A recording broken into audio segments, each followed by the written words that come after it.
Municipal ఎన్నికలు ఉన్నాయి కాబట్టి డైవర్ట్ పాలిటిక్స్ చేస్తుంది ప్రభుత్వం. సో ఖచ్చితంగా తగిన సమయంలో ప్రజలు బుద్ధి చెప్తారని చెప్పేసి కూడా చెప్తున్నారు. సో మరోసారి టెన్షన్ వాతావరణం స్టార్ట్ అవుతుంది. చక్రి చూడొచ్చు విజువల్స్లో మరోసారి కార్యకర్తలందరూ కూడా నినాదాలు చేస్తూ ఉన్నారు. సో వారందరూ కూడా ముఖ్యమంత్రి రేవంత్ రెడ్డికి నిరసనగా వారందరూ కూడా నినాదాలు చేస్తూ ఉన్నారు. కాబట్టి వారందరూ మరొకసారి మేము బయటికి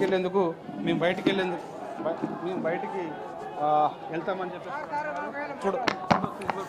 వారందరూ మరొకసారి బయటికి వెళ్ళే ప్రయత్నం చేస్తూ ఉన్నారు. మాజీ మంత్రి తలసాని శ్రీనివాస్ యాదవ్ గేట్ బయటికి వెళ్తున్నారు. సో నందినగర్ వెళ్తాము మేము అని చెప్పేసి కూడా ఆయన గేట్ బయటికి వెళ్ళే ప్రయత్నం చేస్తున్నారు. చూడాలి మరి ఇప్పుడు ఆయన్ని తలసాని శ్రీనివాస్ యాదవ్ జస్ట్ ఒక 10 అడుగుల దూరంలో అయితే తెలంగాణ భవన్ మెయిన్ గేట్ వద్దకు వెళ్తారు. మీరు వెళ్తే అక్కడ పర్మిషన్ ఇస్తారా? లేదు, పర్మిషన్ లేదు, వెనక్కి వెళ్ళిపోండి, లోపలికి వెళ్ళిపోండి అంటారా పోలీసులు అనేది కూడా మన విజువల్స్లో చూడొచ్చు, తెలుస్తుంది చాలా స్పష్టంగా. సో వారు అక్కడికి వెళ్ళారు కాబట్టి పోలీసులు అక్కడ అడ్డుకునే అవకాశం ఉంది. సో ఇక మరికొందరు ఇక్కడికి వస్తున్నారు, నినాదాలు చేస్తున్నారు, రాష్ట్ర ప్రభుత్వానికి వ్యతిరేకంగా నినాదాలు చేస్తున్నారు. జై కేసీఆర్ అంటున్నారు, జై జై కేసీఆర్ అంటున్నారు, జై తెలంగాణ అంటున్నారు, జై జై తెలంగాణ అంటున్నారు. సో వీరు కూడా రోడ్డుపైకి వెళ్ళే ప్రయత్నం చేస్తున్నారు.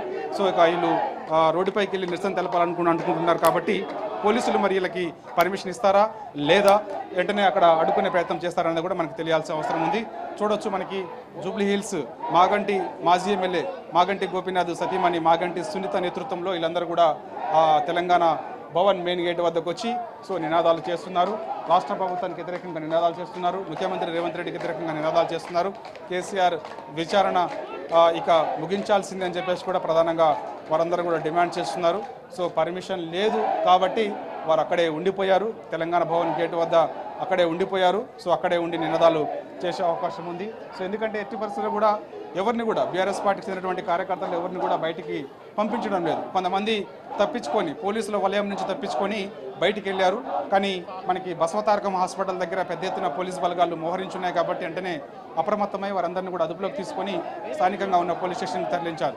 ఒకవేళ స్థానికంగా ఉన్నటువంటి పోలీస్ స్టేషన్ తరలించినా వారు మళ్ళీ వచ్చి నిరసన తెలుపుతారేమో అని చెప్పేసి గోషామహల్ స్టేడియానికి తరలించినట్టు తెలుస్తుంది. కాబట్టి బయటకు వచ్చినటువంటి కార్యకర్తలందరినీ కూడా అదుపులోకి తీసుకునే అవకాశం అయితే ఉంది. కాబట్టి సో ఎవరిని కూడా బయటికి పంపించడం లేదు.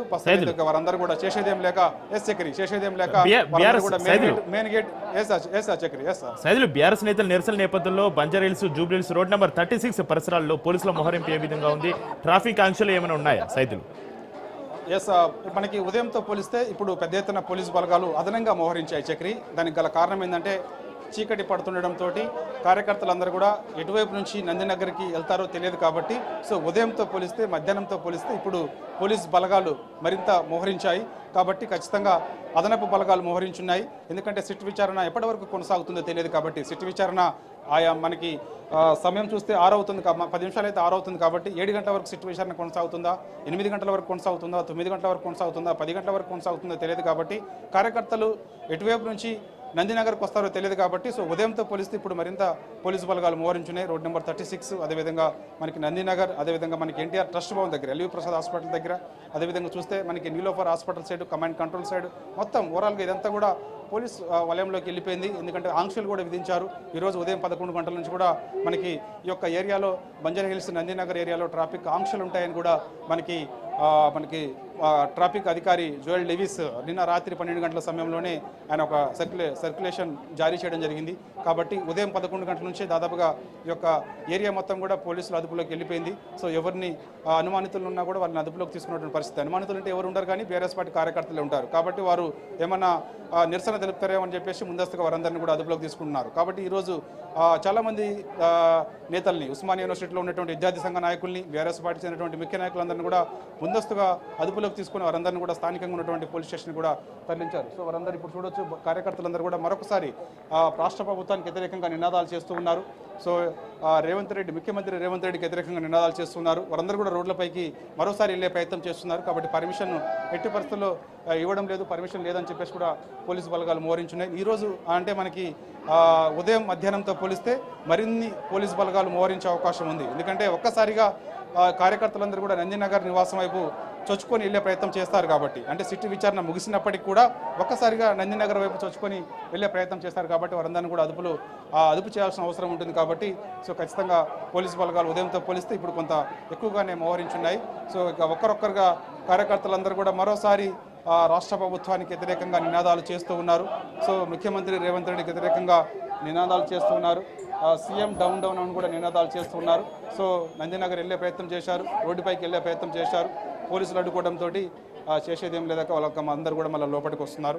మళ్ళీ వెంటనే కొద్దిసేపు 5-10 నిమిషాలు టైం తీసుకొని మళ్ళీ ఒకసారి బయటికి పోయే ప్రయత్నం చేస్తుంటారు. సో ఇది ఉదయం నుంచి కూడా కంటిన్యూగా ఇలానే జరుగుతూనే ఉంది.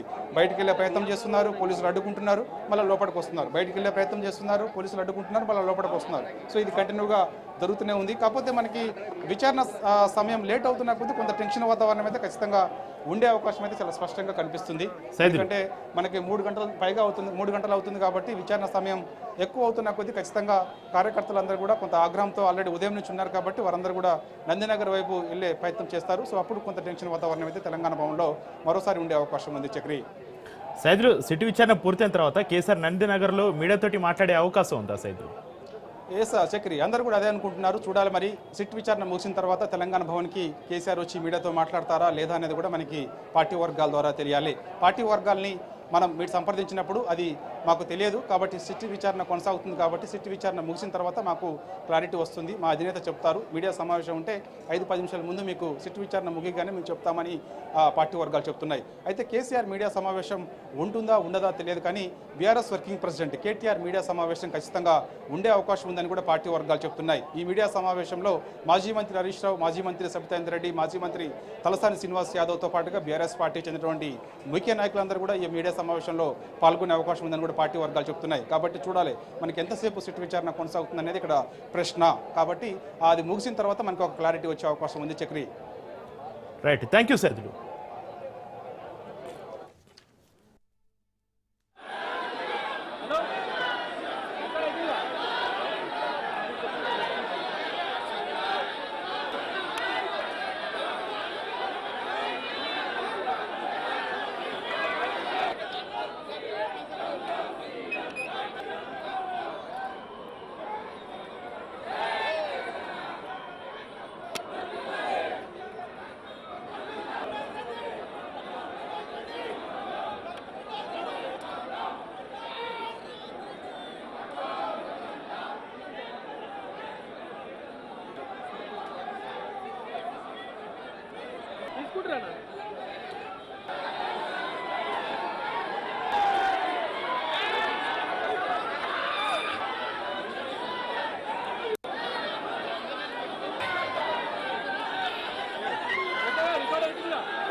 Hello?